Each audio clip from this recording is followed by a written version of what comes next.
বিশ্বের অন্যতম গুরুত্বপূর্ণ ও সংবেদনশীল নৌপথ পারস্য উপসাগরের হরমুজ প্রণালীতে বাণিজ্যিক জাহাজ চলাচল নাটকীয়ভাবে বৃদ্ধি পেয়েছে। গত কয়েক মাসের যুদ্ধ ও তীব্র আঞ্চলিক উত্তেজনার স্থবিরতা কাটিয়ে এই সামুদ্রিক রুটে পুনরায় গতি ফিরতে শুরু করেছে। ম্যারিটাইম ইন্টেলিজেন্স ফার্ম কেপলারের সাম্প্রতিক তথ্য অনুযায়ী গত ২৪ জুন এই প্রণালী দিয়ে জাহাজ পারাপারের সংখ্যা ১,১০৫% বেড়েছে। মাত্র একদিনের রেকর্ড ৭০টি জাহাজ এই জলসীমা অতিক্রম করেছে, যার মধ্যে ৫৩টিই ছিল বিভিন্ন দেশের বাণিজ্যিক জাহাজ। সাম্প্রতিক সময়ে এই অঞ্চলে চলমান মাইন অপসারণ কার্যক্রম এবং ওমানের মধ্যস্থতায় কিছু নিরাপদ পথ তৈরি হওয়ায় জাহাজ কোম্পানিগুলোর মধ্যে আস্থা ফিরে এসেছে। বিশেষ করে যুক্তরাষ্ট্র ও ইরানের মধ্যে সম্পাদিত সাম্প্রতিক সমঝোতা স্মারক এবং এই অঞ্চলে মার্কিন নৌ অবরোধের সমাপ্তি জাহাজ চলাচল স্বাভাবিক করতে বড় ভূমিকা রেখেছে।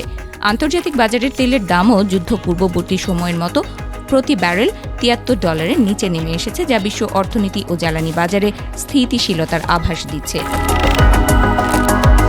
তবে এই ইতিবাচক পরিস্থিতির মাঝেই নতুন করে তৈরি হয়েছে ভূরাজনৈতিক জটিলতা।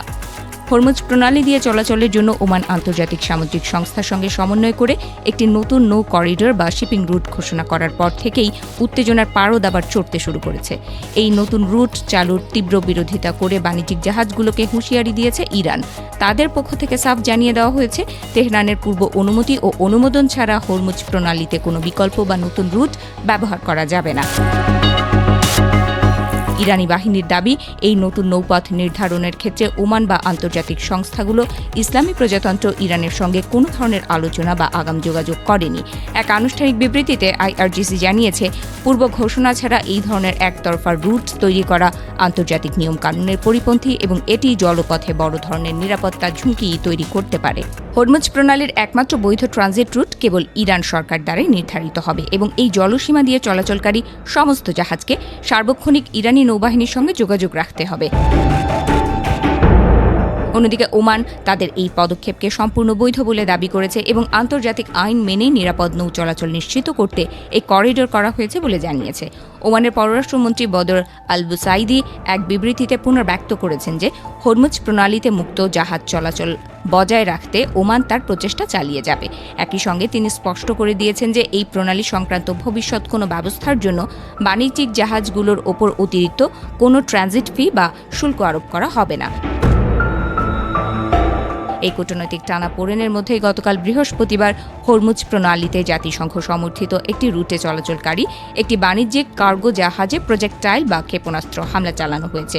ব্রিটিশ সামরিক বাহিনীর অধীনস্থ United kingdom maritime trade operations কেন্দ্র নিশ্চিত করেছে যে হামলায় জাহাজটি আংশিক ক্ষতিগ্রস্ত হলেও কোনো হতাহত বা পরিবেশগত বিপর্যয়ের ঘটনা ঘটেনি। ইরান কর্তৃক বাণিজ্যিক জাহাজগুলোকে সতর্কবার্তা দেওয়ার মাত্র কয়েক ঘণ্টার মাথায় এই হামলার ঘটনা ঘটায় এই অঞ্চলের সার্বিক নিরাপত্তা নিয়ে নতুন করে উদ্বেগ দেখা দিয়েছে। যুক্তরাষ্ট্র এই পরিস্থিতিতে ওমানের পাশে দাঁড়িয়ে হরমুজ প্রণালীতে অবাধ চলাচল নিশ্চিত করার উপর জোর দিয়েছে। উপসাগরীয় অঞ্চল সফরকালে মার্কিন পররাষ্ট্রমন্ত্রী মার্কো রুবিও স্পষ্ট করে বলেছেন যে আন্তর্জাতিক এই জলপথে যেন জাহাজ চলাচল কোনোভাবেই বাধাগ্রস্ত না হয় সে বিষয়ে ওয়াশিংটন সম্পূর্ণ প্রতিশ্রুতিবদ্ধ।